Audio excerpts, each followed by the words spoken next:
Israel আক্রমণ করে এবং আরব রাষ্ট্রগুলো একটা নিন্দা জানায়। ব্যাপারটা এই ট্রাম্প কি যে আমি এটা চাইনি, কিন্তু এটা না করে উপায় নেই। এখন এক ধরনের হয়তো ক্ষমা প্রার্থনাই করতে হবে সারা পৃথিবীর মুসলমানদের যে আমরা জন্মগ্রহণ করে অপরাধ করেছি। সুপ্রিয় দর্শক, বিশ্ব সংযোগে আপনাদের স্বাগতম। আপনাদের সঙ্গে রয়েছি আমি কাজল হায়দার, আর আমার সঙ্গে আজকে স্টুডিওতে রয়েছেন বিশিষ্ট কথা সাহিত্যিক মনি হায়দার। মনি ভাই, আমাদের বিশ্ব সংযোগে আপনাকে স্বাগতম। আপনাকে ধন্যবাদ আমাকে যুক্ত করবার জন্য।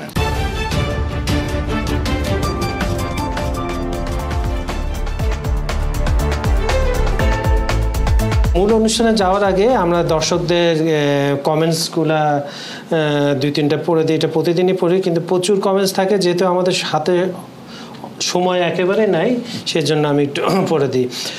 মোহাম্মদ গোলাম রসুল নামে এক ভাই লিখেছেন, যতদূর জানা যায় নেপালের সরকার অপেক্ষাকৃত গণতান্ত্রিক এবং কম দুর্নীতিপরায়ণ, তবু জনসাধারণ কেন সরকারের বিরুদ্ধে আন্দোলন করছে? নিশ্চয়ই দুর্নীতি ছাড়াও আরও কোনো কারণ আছে। উনি ভেতরের কারণগুলো খুঁজে দেখতে বলেছেন। আচ্ছা, হুমায়ুন কবির নামে এক ভাই লিখেছেন, ট্রাম্প আমেরিকাকে এক ঘরে করে ফেলেছেন, তার শুল্ক নীতি বুমেরাং হতে বাধ্য। তিনি যে নীতি গ্রহণ করেছেন সেটার প্রভাব প্রথমে তার দেশেই পড়বে। ভারতের বিশাল বাণিজ্য আমেরিকাকে এড়িয়ে পৃথিবীর অন্যান্য দেশে ছড়িয়ে দেবে। হয়তো সাময়িক কিছু সমস্যা হবে, কিন্তু আলটিমেটলি ভারতের অর্থনীতি সুপার পাওয়ার হয়ে দাঁড়াবে। এই হুমায়ুন কবির পশ্চিমবঙ্গ থেকে বলছেন, আমাদের পশ্চিমবঙ্গের একজন দর্শক। আচ্ছা, রহমান মিজানুর নামে একজন লিখেছেন, উনি সম্ভবত বাংলাদেশের। ভারত, চীন, রাশিয়া একসঙ্গে কোনো সময় হবে না, ভারতকে বাদ দিয়ে হতে পারে। এটা উনি আমাদের এসসিও সম্মেলনে একটা করেছিলাম, তার পরিপ্রেক্ষিতে বলছে, ভারত দুই মুখ, রং বদলাতে সময় লাগবে না। কাল যদি ট্রাম্প ডাকে ট্যারিফ কমিয়ে দেয়, তাহলে কাল বল পাল্টে ফেলবে ভারত।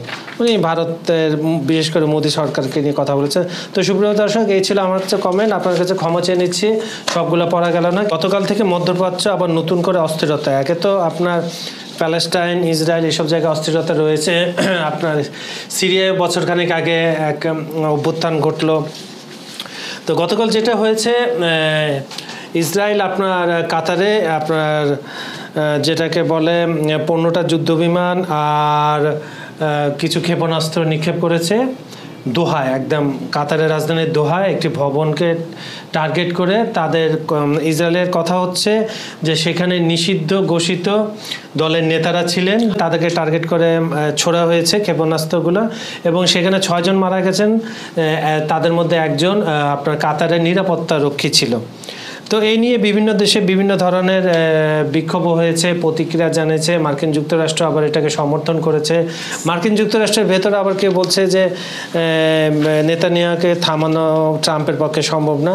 এই পুরো বিষয়টি আসলে আবার সৌদি আরবের আছে আপনার প্রতিবাদ বরাবরের মতো, যেটা ওরা আসলে প্রতিবাদ ছাড়া আর কিছু তো করতে পারেন না, একটা কাগজে কলমে প্রতিবাদ জানাতে হয়। তাই কারণ আপনি ভালো করে জানেন, ইরাক, সৌদি আরব, কুয়েত, তারপর মিশর, এইসব জায়গায় মার্কিন যুক্তরাষ্ট্রের ক্যাম্প রয়েছে, বেস ক্যাম্প, একদম পুরো একদম ঘাঁটি রয়েছে, তাদের ফ্লিটগুলো রয়েছে। তো আসলে চাইলে অনেক কিছু বলা যায় না। তো এই যে নতুন করে কাতারের জোরে পড়া, কিছুদিন আগে ইরানের সাথেও কিছু সংঘর্ষ হয়েছে। আপনি যৌক্তিকতা, এই হামলার যৌক্তিকতা কতটুকু দেখছেন ইসরায়েলের দৃষ্টিতে? কাজল ভাই, আপনাকে ধন্যবাদ, এবং শুধু দর্শক আপনারা যারা আছেন, বিষয়টা যেটা হচ্ছে সেটা হচ্ছে যে ইসরায়েল তো একটা এখন অর্থনৈতিকভাবে এবং আপনার টেকনোলজিক্যালি খুব পাওয়ারফুল একটা রাষ্ট্র, যে কোনোভাবে হোক মার্কিন যুক্তরাষ্ট্র, ব্রিটেন এবং জাতিসংঘের সহায়তায় গড়ে উঠেছে, এবং সে তার অস্তিত্বের কারণে বারবার যেটা বলছে যে আমার অস্তিত্ব, আমার অস্তিত্ব, আমার অস্তিত্ব। যেহেতু সে জানে যে ওই ভূমিটা তার না, অন্যের ভূমি দখল করে তাদের প্রতিষ্ঠিত হয়েছে, এবং আরব বেদুইন যারা, ফিলিস্তিন যারা, প্যালেস্টাইন যারা, এবং চারপাশের লোকগুলো, এরা নিহতই দরিদ্র কৃষক এবং কোনো রকম দিন আনে দিন খায়, এদের কোনো ইন্ডাস্ট্রি নাই, এদেরকে কেউ প্যাট্রোনাইজও করে না।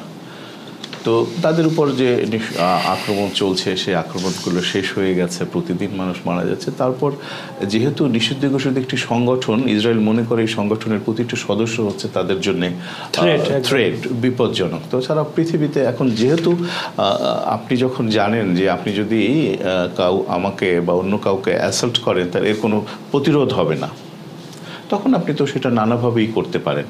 আপনি যদি দুর্গম দুর্গ গড়ে তুলতে পারেন তাহলে তার কোনো সমস্যা নেই। তা এখন ইসরায়েল সেটা গড়ে তুলেছে এবং তাদের চেষ্টায় তো গড়ে তুলেছে। হ্যাঁ, তাদের টেকনোলজি, তাদের আপনার ব্রেন আছে, তাদের মেধা আছে। এই ইসরায়েল তৈরি হওয়ার আগে তো ইহুদিরা সারা পৃথিবীতে হাজার শত শত বছর ধরে বেদুইনের মতো ঘুরে বেরিয়েছে, তাদের কোনো ঠাঁই ছিল না। দ্বিতীয় বিশ্বযুদ্ধের সময় জার্মানিতে যেভাবে নৃশংস নিপীড়নের হত্যাকাণ্ডের শিকার হয়েছে হলোকস্টে, তো তাদের মধ্যে এক ধরনের জিজ্ঞাসা তৈরি হয়েছে। কিন্তু এইখানে নিরপরাধ প্যালেস্টাইনিদের কিছু কিন্তু কোনো অপরাধ ছিল না। কিন্তু মজার ব্যাপার হচ্ছে যে এখন তারাই শিকার হচ্ছে এবং সেই কারণে এই দোহায় আপনি দেখেন টেকনিক্যালি তারা কতটা অগ্রসর, যে দোহায় একটা দেশের ছোট, কাতার কিন্তু খুব ছোট দেশ, সমৃদ্ধশালী ধনী দেশ এবং ওখানে মার্কিন যুক্তরাষ্ট্রের বিমান ঘাঁটি আছে, নানা রকমের ঘাঁটি আছে।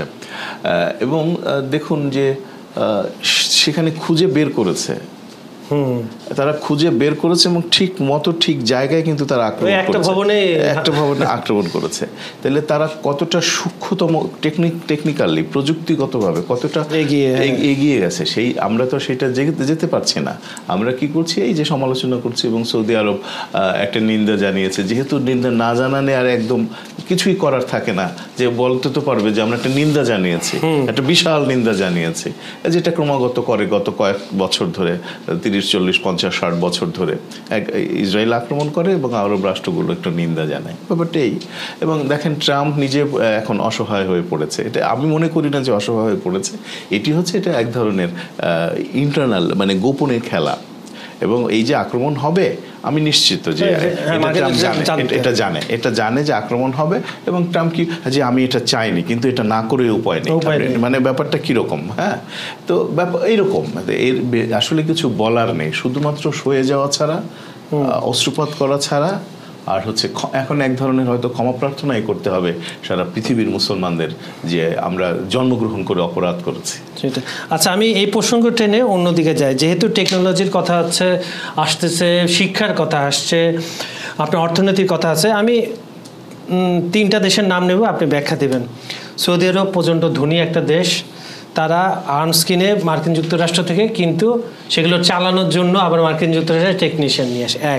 কাতারও খুব ধনী দেশ, এদিকে তুরস্ক খুব ধনী দেশ, ইরানকে আমি ধরলাম না কারণ ইরান অনেক এগিয়ে গেছে। এই যে দেশগুলোর নাম নিলাম, এরা কি পারে না আপনার শিক্ষক মানে টেকনোলজিতে, সায়েন্সে, তারপরে অস্ত্রতে নিজেরাই উৎপাদন করে বা শিখে, ধরেন যেটা অন্য দেশ করে, রাশিয়া করে, যেটা আপনার রিভার্স টেকনোলজি, চীন সবচেয়ে বেশি যেটা করে, যে অন্য দেশের টেকনোলজিকে দেখে দ্রুত ওইটার চেয়ে আরও ভালো উন্নত মানের। তো এরা কি শুধু টাকা খরচ করে বাইরের দেশের তাও 20 বছর পুরাতন অস্ত্র কিনবে, নাকি নিজেরা আবিষ্কার করবে? আপনি যদি ইতিহাস ঘাটেন, মুসলমানদের এই সায়েন্সে কিন্তু অবদান অনেক, চিকিৎসা ক্ষেত্রে অবদান অনেক, দার্শনিকে আছে, লেখক আছে। তাহলে এই অর্ধপতনটা আমরা দেখেছি, অর্ধপতনটা শুরু হয়েছে আপনার সুলতান সুলেমানের যে সাম্রাজ্য ছিল, তারপর থেকে প্রায় 47 থেকে 48 বছর তারা পৃথিবীর ওই দিকটা শাসন করেছে, ইউরোপ শাসন করে। তাদের পতনের পর, সুলেমানি বংশের পতনের পর থেকে কিন্তু মুসলমানদের পতন শুরু হয়েছে।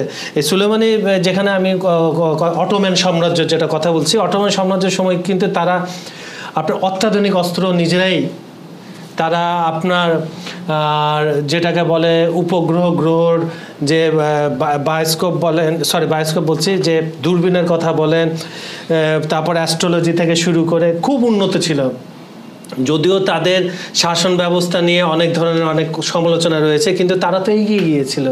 এবং এমন তো না যে মুসলমানদের ইতিহাস ছিল না বিজ্ঞানের ক্ষেত্রে। ইতিহাস ছিল, কিন্তু সেই ইতিহাসকে এগিয়ে নিয়ে যাওয়ার একটা দায় থাকে, সেই দায়টা আমরা পালন করছি না এবং একটা ভোগ বিলাসমত্ত জাতিতে পরিণত হয়েছে। সৌদি আরবে যেটা হয়েছে, যা কুয়েত, কাতার, বাহরাইনে যেটা হচ্ছে যে তেল, হ্যাঁ কেমন তাদের মাটির নিচে পর্যাপ্ত পরিমাণে তেল আছে, তেল স্বর্ণ আছে, ওগুলো উৎপাদন করে, মানে বের করে নিয়ে আসে এবং সেটা আরামকো, মার্কিন যুক্তরাষ্ট্রের সঙ্গে আরামকো যে নিজেরাও তো বের করতে পারে না, সেটা বিক্রি করে। এবং যেহেতু বিনা পরিশ্রমে আপনি অনেক সম্পদ পাচ্ছেন, তখন আপনার ভিতরে একটা আয়েসী, একটি বিলাসী এবং ভোগ করার এক ধরনের মনস্তাত্ত্বিক আনন্দ তৈরি হয়ে যায়। ওই আমাদের ইসলামিক রাষ্ট্রগুলো সেই মনস্তাত্ত্বিক আয়েশি আনন্দে শরীর ভাসিয়ে দিয়েছে। যদিও এখন সৌদি আরবের যে মনার্ক আছেন মোহাম্মদ, তিনি চেষ্টা করছেন যে এক ধরনের প্রযুক্তিগত ভেতর দিয়ে এবং আধুনিক জীবনযাপনের ভেতর দিয়ে চলে যাওয়া। সালমান তো আসবে ক্রাউন প্রিন্স। হ্যাঁ, সে চেষ্টা করছে মোহাম্মদ সালমান সে চেষ্টা করছে যে সৌদি আরবের যারা ভূমিপুত্র, যারা ওই দেশে জন্মগ্রহণ করেছে নাগরিকদের, তাদের এক ধরনের শিক্ষা ব্যবস্থা তৈরি করবার জন্যে। এবং আমি শুনেছি যারা এই দেশ থেকে সৌদি আরবে যায় যে ওরা এখন ডাক্তার, ইঞ্জিনিয়ার হচ্ছে এবং বড় বড় জায়গায়, এই সমস্ত জায়গায় সৌদি আরবের লোকগুলো নিয়োগপ্রাপ্ত হচ্ছে এবং তারা ক্রমশ নিজেদের এক্সিকিউট করছে। কিন্তু সেটা কবে করবে, কতদিনে কি হবে সেটা বলা খুব মুশকিল। এবং এই যে আপনি যেটা বললেন যে পুরনো অস্ত্র কেনে এবং সেই অস্ত্র আবার তাদের চালাতে হয়, তাহলে বুঝতে হবে যে আমরা আমাদের মুসলিম সোসাইটি সারা পৃথিবীর এক ধরনের ভোগের মধ্যে এবং এক ধরনের বিলাসী জীবন যাপনের মধ্যে, ভোগ এবং বিলাসের জেলখানায় সে নিজেকে বন্দী করেছে। আপনি যে বললেন যে তেল বিক্রি করে, টাকাটা কিন্তু থাকে যুক্তরাষ্ট্রের কাছে। আপনি যদি একটু নড়াচড়া করেন, আপনার পলিসি যদি চেঞ্জ করেন, মার্কিন যুক্তরাষ্ট্রকে পাশ কাটিয়ে আপনি যদি কোনো সিদ্ধান্ত নেন, আপনার রিজার্ভ আটকে দেবে। যেটা দেখা যাচ্ছে যে আসলে আমি ইসরায়েলকেও দোষ দিব না, ওদেরকেও দোষ দিব না, কারণ এটার জন্য মুসলমান কান্ট্রিগুলো নিজেরাই অবশ্যই আমরা আপনি যদি সুযোগ করে দেন, আপনি যদি ভোগবিলাসে ডুবে থাকেন সারাক্ষণ, আপনি যদি আপনার টেকনোলজি উন্নত না করেন, আপনার সামর্থ্য রয়েছে, আপনি আপনার দেশের মানুষকে শিক্ষিত না করে আপনি পাঠান না, আপনার দেশ থেকে নাসায় লোক পাঠান না, আপনার দেশ থেকে বিভিন্ন দেশে টেকনোলজি শেখার জন্য লোক পাঠান না, ইঞ্জিনিয়ার তৈরি করেন না, আপনার তো সে সুযোগ আছে, কাতারের সে সুযোগ আছে, সৌদি আরবের আছে, তুর্কি কি আছে, তুর্কির এখানে খুব চতুর একটা কূটনীতিক পলিসি আছে, যেহেতু সে ইউরোপ এশিয়ার মধ্যে। তুর্কি আসলে আমরা তো জানি অটোমান সাম্রাজ্যেরই বংশধর হচ্ছে এরদোগানের কিছু পলিসি আছে, কিন্তু তার দেশেও সমস্যা আছে, নানা দেশেই সমস্যা। চাইলে একলা তো করতে পারে না, সেটাই আরো 5-7টা দেশ যদি সমকক্ষভাবে এগিয়ে আসতে পারতো তাহলে হয়তো সম্ভব ছিল।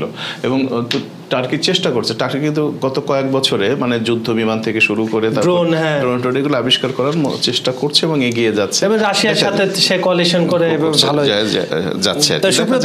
সুপ্রিয় দর্শক, যে নতুন করে মধ্যপ্রাচ্যে যে অস্থিরতা দেখা দিয়েছে, এটা আসলে কাম্য না। আমরা আশা করি যত দ্রুত সম্ভব এই সমস্যার সমাধান হোক, কিন্তু আসলে সমস্যার সমাধান হবে কিনা সবার মতো আমাদেরও সন্দিহান রয়েছে, কারণ এখানে পাওয়ার গেম চলে। আপনার যত পাওয়ার আছে আপনি স্বেচ্ছাচারিতাভাবে সেটা চালাতে পারবেন, কোনো সমস্যা নেই। বড় বড় পাশ্চাত্যের দেশ আপনার পিছনে আছেন। মুসলমান কান্ট্রির উপরে যে আমরা যাই বলে নিপীড়ন হচ্ছে, যাই হচ্ছে, এটার জন্য দায়ী আমরা নিজেরাই। আমরা নিজেদের মাটি যতক্ষণ পর্যন্ত শক্ত না করতে পারবো, নিজেদের ক্ষমতা বলে যতক্ষণ না পর্যন্ত দাঁড়াতে পারবো, অন্যের সাহায্য নিয়ে আমরা বেশি দিন টিকতে পারবো না। এগুলোর পতন একদিন হবে। তো সুপ্রিয় দর্শক, আজকের মতো বিশ্ব সংযোগ এখানে শেষ করছি। আগামীকাল ফের দেখা হবে। আপনারা সবাই ভালো থাকবেন, আর আমাদের ভিডিওগুলো লাইক, কমেন্ট, শেয়ার করবেন। আমাদের এখানে যদি আপনারা কিছু জানতে চান অবশ্যই আমাদের জানাবেন, আমরা চেষ্টা করবো সে বিষয়ে আলাপ করার জন্য। ধন্যবাদ সবাইকে, ভালো থাকবেন। সবাইকে ধন্যবাদ।